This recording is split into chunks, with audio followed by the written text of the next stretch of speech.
ಎಲ್ಲರಿಗೂ ನಮಸ್ಕಾರ. ನಾನಿವತ್ತು ಸಿಂಪಲ್ಲಾಗಿ ಒಂದು ಚಿಕನ್ ಕರಿ ಮಾಡ್ತಾಯಿದ್ದೀನಿ. ತುಂಬಾ ಟೇಸ್ಟಿಯಾಗಿರುತ್ತೆ. ಬೆಳಗಿನ ತಿಂಡಿ ಮತ್ತು ಮಧ್ಯಾಹ್ನದ ಊಟಕ್ಕೂ ಸಹ ಉಪಯೋಗಿಸ್ಬೋದು. ಹೇಗೆ ಮಾಡೋದು ಅಂತ ನೋಡೋಣ ಬನ್ನಿ.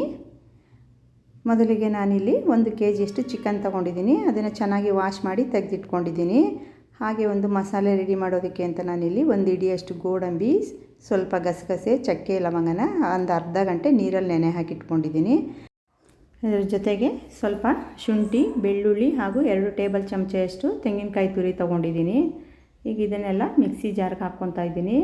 ಮೊದಲಿಗೆ ನೆನೆಸಿಟ್ಕೊಂಡಿರೋ ಗೋಡಂಬಿ, ಗಸಗಸೆ, ಚಕ್ಕೆ, ಲವಂಗ ಎಲ್ಲ ಹಾಕ್ಕೊಂಡಿದ್ದೀನಿ. ಈಗ ಶುಂಠಿ, ಬೆಳ್ಳುಳ್ಳಿ ಮತ್ತು ತೆಂಗಿನಕಾಯಿ ತುರಿಯನ್ನು ಸಹ ಹಾಕ್ಕೊತಾ ಇದ್ದೀನಿ.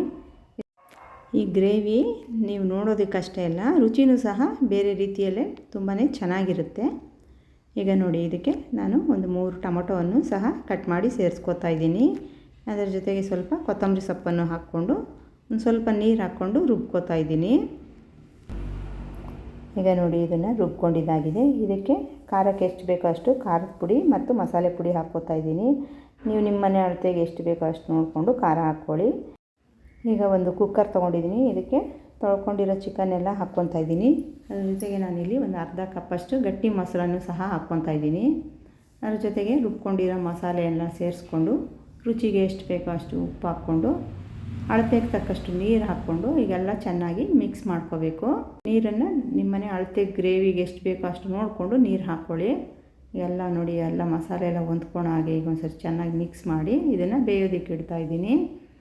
ಮಧ್ಯೆ ಮಧ್ಯೆ ಸ್ವಲ್ಪ ಕೈ ಆಡ್ತಾ ಇರಬೇಕು. ಗೋಡಂಬಿ ಎಲ್ಲ ಹಾಕಿರೋದ್ರಿಂದ ತಳ ಹತ್ತೋ ಚಾನ್ಸ್ ಇರುತ್ತೆ. ಮಧ್ಯೆ ಮಧ್ಯೆ ಈ ರೀತಿ ತಿರ್ಕೊತಾ ಇರಿ. ಚೆನ್ನಾಗಿ ಕುದಿ ಬಂದಮೇಲೆ ಸ್ವಲ್ಪ ಉರಿ ಕಮ್ಮಿ ಮಾಡಿ ಆದಷ್ಟು ಮೀಡಿಯಮ್ ಫ್ಲೇಮಲ್ಲಿ ಚೆನ್ನಾಗಿ ಬೇಯಿಸ್ಕೋಬೇಕು. ಈಗ ಗ್ರೇವಿಗೆ ಒಂದು ಒಗ್ಗರಣೆ ಕೊಡಬೇಕು. ಹಾಗಾಗಿ ನಾನು ಒಲೆ ಮೇಲೆ ಒಂದು ಬಾಣಲಿ ಇಟ್ಕೊಂಡು ಸ್ವಲ್ಪ ಎಣ್ಣೆ ಹಾಕ್ಕೊಂಡು ಸಾಸಿವೆ ಹಾಕ್ಕೊಂಡಿದ್ದೀನಿ. ಸಾಸಿವೆ ಸಿಡಿದ ನಂತರ ಇದಕ್ಕೆ ಒಂದು ಗೆಡ್ಡೆಯಷ್ಟು ಬೆಳ್ಳುಳ್ಳಿ ಜಜ್ಜಿ ಹಾಕ್ಕೊಂಡಿದ್ದೀನಿ. ಹಾಗೆ ಒಂದು ಈರುಳ್ಳಿಯನ್ನು ಸಹ ಸಣ್ಣದಾಗಿ ಹೆಚ್ಚು ಹಾಕ್ಕೊಂಡಿದ್ದೀನಿ.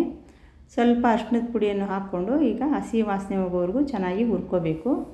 ಹಾಗೆ 2 ಕಡ್ಡಿಯಷ್ಟು ಕರಿಬೇವಿನ ಸೊಪ್ಪನ್ನು ಸಹ ಹಾಕ್ಕೊಂಡು ಈಗ ಹುರ್ಕೋತಾ ಇದ್ದೀನಿ.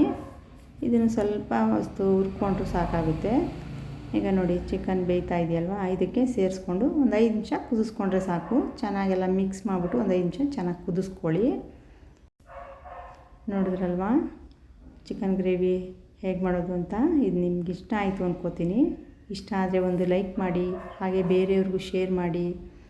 ನಿಮ್ಮ ಅನಿಸಿಕೆ ಅಭಿಪ್ರಾಯ ಏನಾದ್ರು ಇದ್ದರೆ ಕಮೆಂಟ್ ಮಾಡಿ ತಿಳಿಸಿ. ಹೊಸಬ್ರು ಯಾರಾದರೂ ನನ್ನ ಚಾನಲ್ ನೋಡ್ತಾಯಿದ್ರೆ ದಯವಿಟ್ಟು ಸಬ್ಸ್ಕ್ರೈಬ್ ಮಾಡಿ ಸಹಕರಿಸಿ. ಇಷ್ಟೊತ್ತವರೆಗೂ ನನ್ನ ಚಾನಲ್ ನೋಡಿದ ನಿಮಗೆಲ್ಲರಿಗೂ ಧನ್ಯವಾದ ಹೇಳ್ತಾ ಈ ವಿಡಿಯೋನ ಇಲ್ಲಿಗೆ ಮುಗಿಸ್ತಾ ಇದ್ದೀನಿ. ಎಲ್ಲರಿಗೂ ತುಂಬ ಹೃದಯದ ಧನ್ಯವಾದಗಳು.